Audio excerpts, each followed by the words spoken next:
Hello students, last video में हमने contract of indemnity को डिस्कस किया था और आज हम कॉन्ट्रैक्ट ऑफ गारंटी डिस्कस करेंगे।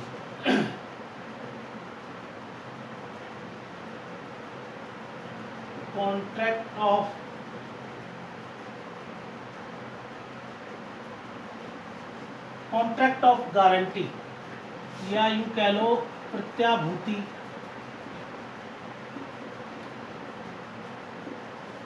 की संविदा। ठीक है, कॉन्ट्रैक्ट ऑफ गारंटी या प्रत्याभूति की संविदा, ये हमें 126 147 तक सेक्शंस 126 से 147 तक ये हमारा चैप्टर है।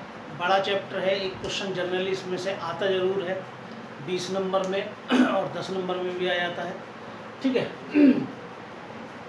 तो सबसे पहले इसका सेक्शन 126, ठीक है, जो कॉन्ट्रैक्ट ऑफ गारंटी, इसकी डेफिनेशन क्लॉज है।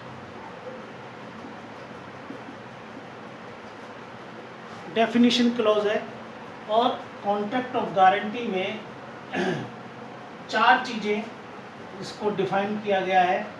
ठीक है, सबसे पहले क्रेडिटर,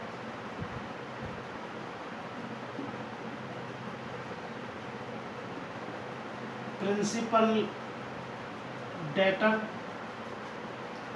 और श्योरिटी और कॉन्ट्रैक्ट ऑफ गारंटी। ये 4 चीज़ें इनको एक्सप्लेन किया गया है इसमें। ठीक है, क्रेडिटर, प्रिंसिपल डेटर, श्योरिटी और कॉन्ट्रैक्ट ऑफ गारंटी, इन चारों चीज़ों को एक्सप्लेन किया गया है। ठीक है, क्रेडिटर, इसको हम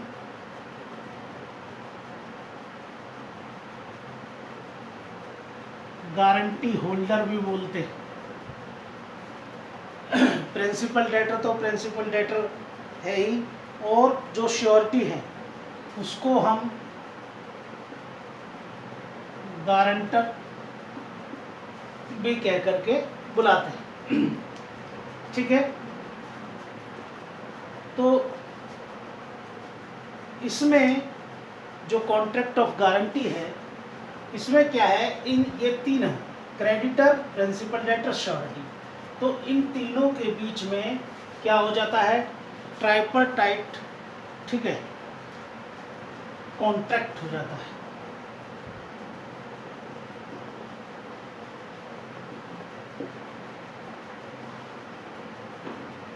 ट्राइपरटाइट कॉन्ट्रैक्ट। ठीक है, उसको देखने से पहले हम इनको एक बार डेफिनेशन क्लॉज में क्या बताया है उसको देख लेते हैं। ठीक है, तो सबसे पहले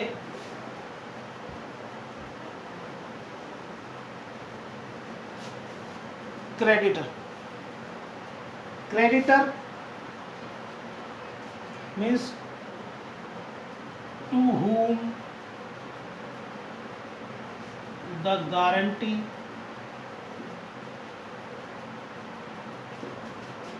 is given. To whom the guarantee is given, जिसके लिए गारंटी दी जाती है, ये कौन है, क्रेडिटर। प्रिंसिपल डेटर, ठीक है, फॉर, जिसके लिए गारंटी, जिसे गारंटी दी जा रही है वो कौन है, क्रेडिटर। ठीक है, और जिसके लिए गारंटी दी जा रही है वो है प्रिंसिपल डेटर, और गिवर, गारंटी देने वाला, उसको बोलते हैं श्योरिटी। ठीक है, तो इजी उसमें हमने समझ लिया इसको। क्रेडिटर कौन है, जिसको गारंटी दी जाती है, प्रिंसिपल डेटर कौन है? जिसके लिए गारंटी दी जा रही है। और श्योरिटी कौन है? जो गारंटी देता है, गिवर। ठीक है। अब कॉन्ट्रैक्ट ऑफ गारंटी, इसको भी इसी सेक्शन 126 में एक्सप्लेन किया गया है। क्या कहता है ये कि थर्ड पर्सन के डिफॉल्ट पर, ठीक है, उसके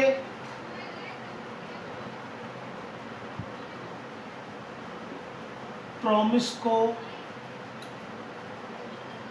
परफॉर्म करने की संविदा या डिस्चार्ज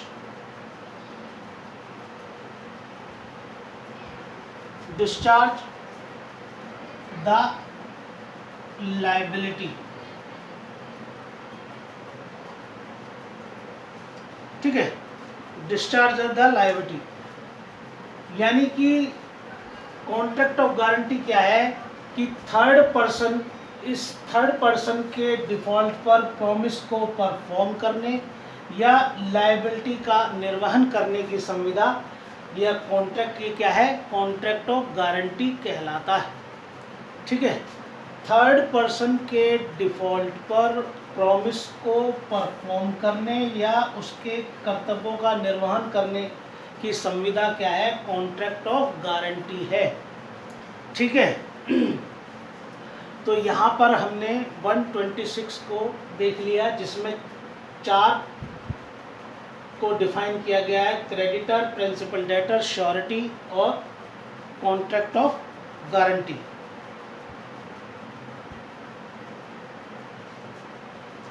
ठीक है। To whom the guarantee is given, जिसे गारंटी दी जा रही है, जिसके क्रेडिटर, जिसके लिए, प्रिंसिपल डेटर जो गारंटी देता है, श्योरिटी और थर्ड पर्सन के डिफॉल्ट पर उसके प्रॉमिस को परफॉर्म करना या उसके कर्तव्यों का निर्वहन करना, ये कॉन्ट्रैक्ट ऑफ गारंटी है। ठीक है जी।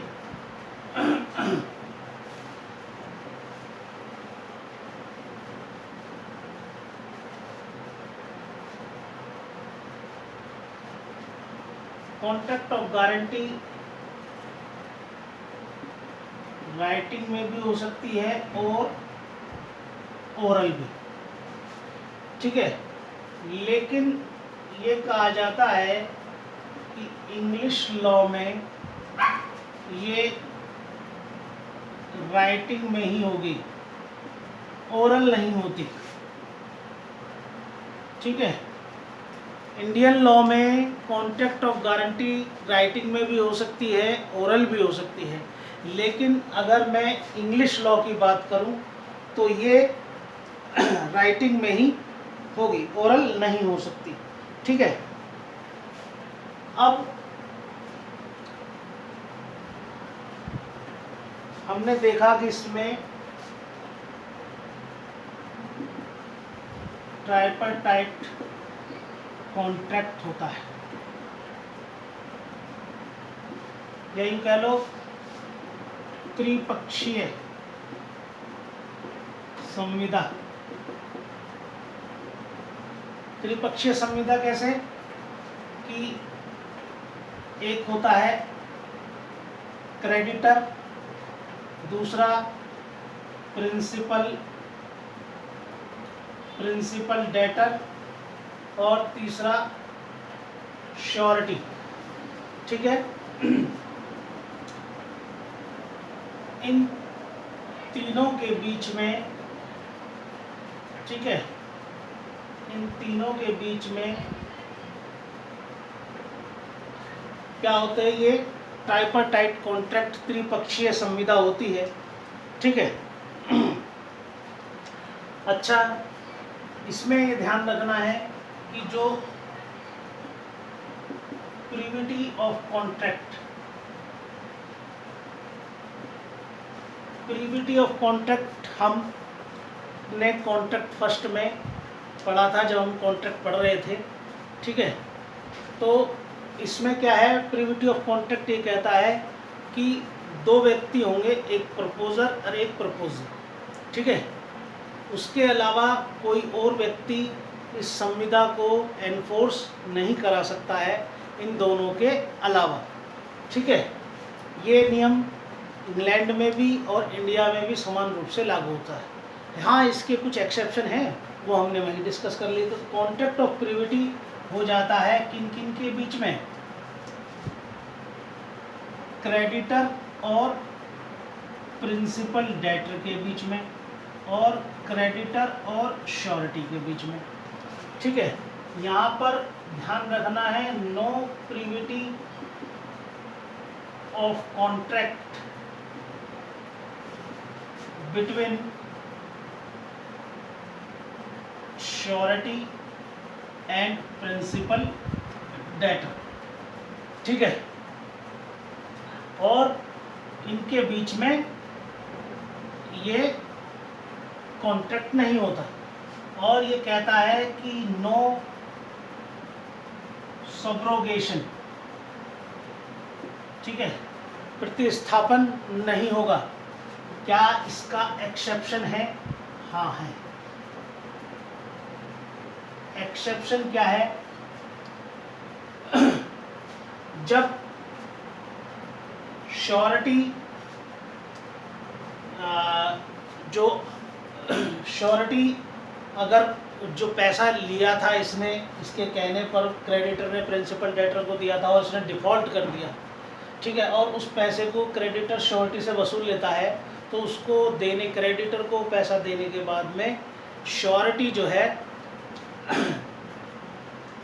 क्रेडिटर के स्थान पर प्रतिस्थापित हो जाएगा। श्योरिटी क्रेडिटर की जगह पर प्रतिस्थापित हो जाएगा, और उस पर एज जो श्योरिटी के, जो क्रेडिटर के राइट थे वही श्योरिटी के राइट होंगे। श्योरिटी अब प्रिंसिपल डेटर से उस रकम को जो उसने क्रेडिटर को दी थी उसको वसूल कर सकेगा, अपनी क्षति की पूर्ति कर सकेगा। तो ये होता है नो सब्रोगेशन। लेकिन एक एक्सेप्शन है, जब श्योरिटी ने उस पैसे को जो उसके डिफ़ॉल्ट प्रिंसिपल डेटर के डिफ़ॉल्ट पर देना था उसको दे दिया क्रेडिटर को, तो क्रेडिटर के स्थान पर वो प्रतिस्थापित हो जाएगा, उसका सब्रोगेशन हो जाएगा, और वो जो है जो क्रेडिटर उसके पास राइट थे वही राइट उसके पास में होंगे, और वो प्रिंसिपल डेटर से अपने क्षति की पूर्ति, जो भी उसने पैसा उसको दिया था उसको ले सकेगा। ठीक है,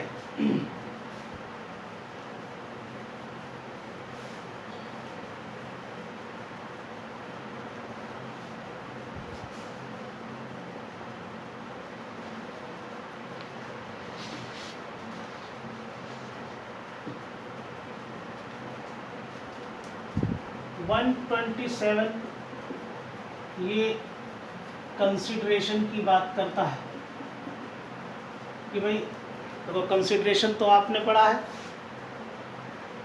सेक्शन 25 इंडियन कॉन्ट्रैक्ट सेक्शन 25 में।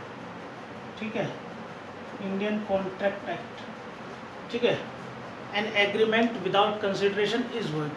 तो कंसिडरेशन तो होना जरूरी है, सेक्शन 25 माना कि इसके एक्सेप्शन भी, लेकिन जनरल रूल क्या है? जनरल रूल ये है कि without an agreement without consideration is void. ठीक है, तो कंसिडरेशन क्या है इसमें? एनीथिंग डन पहला, और दूसरा any promise made.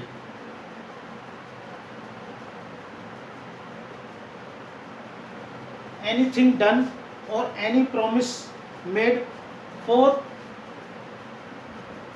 Principal debtor benefit. ठीक है, जैसे ही कोई किया गया, कोई प्रॉमिस दिया गया, वो वैसे ही क्या हो जाता है?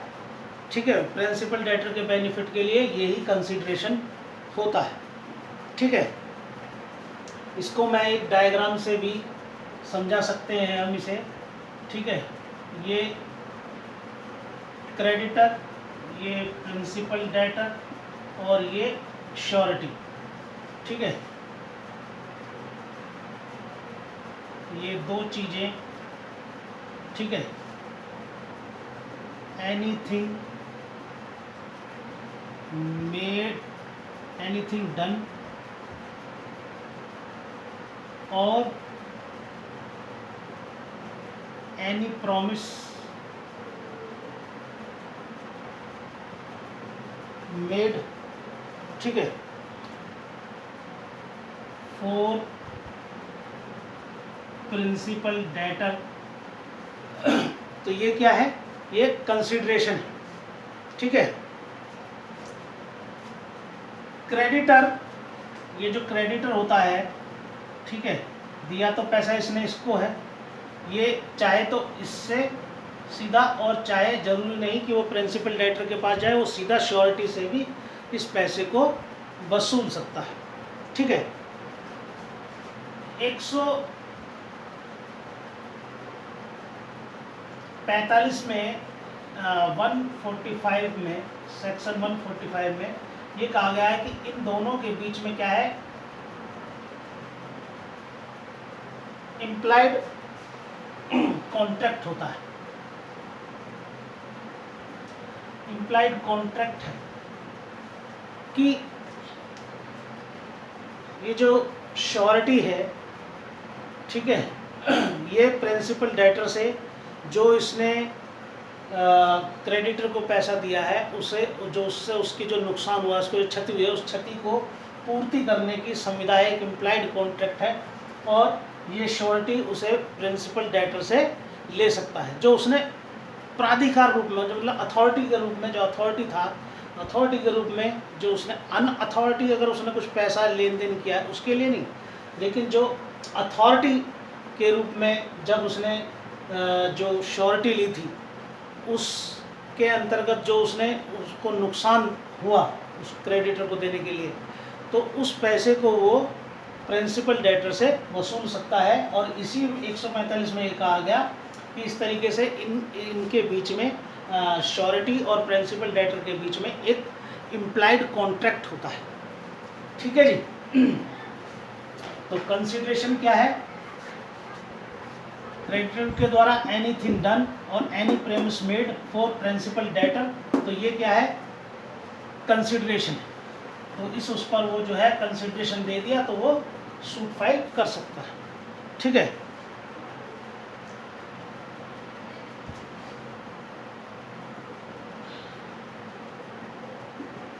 प्रिंसिपल डेटर वही मैं बता रहा हूँ, देखिए श्योरिटी है, ठीक, 140 ये कहता है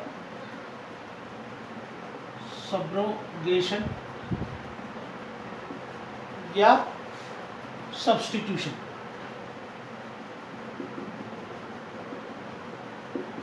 सब्रोगेशन या substitution, surety after promise perform, promise perform करने के बाद में ये जो श्योरिटी है ये क्या हो जाएगा, ये यहाँ आ जाएगा और इसको बोलेंगे डीम्ड क्रेडिटर। ये डीम्ड क्रेडिटर हो जाता है, ठीक है, सब्रोगेशन हो जाता है इसका। प्रॉमिस को जो प्रॉमिस था उसने उसके डिफ़ॉल्ट पर प्रॉमिस को परफॉर्म करने की जो संविदा थी, उस जो इसने पैसा लिया था, जिसकी इसने गारंटी दी थी, उस पैसे को क्रेडिटर को देने के बाद में ये श्योरिटी यहाँ क्रेडिटर के स्थान पर प्रतिस्थापित हो जाता है। इसको बोलते हैं डीम्ड क्रेडिटर, ठीक है जी। ये इस तरीके से चलता है, ठीक है। थोड़ा सा हमें इसको समझना ज़रूरी है, ठीक है, तभी हम इसमें आगे बढ़ पाएंगे। और इसके बाद में ये तो एक डेफिनेशन होगी, डेफिनेशन क्लॉज ही हमने आज देखा। इसके बाद एक एक टॉपिक उठाते रहेंगे, जैसे कंटिन्यूइंग गारंटी, ठीक है, डिस्चार्ज ऑफ श्योरिटी, इस तरीके से अलग अलग टॉपिक उठाएंगे, उसको करते रहेंगे, ठीक है स्टूडेंट्स, ओके।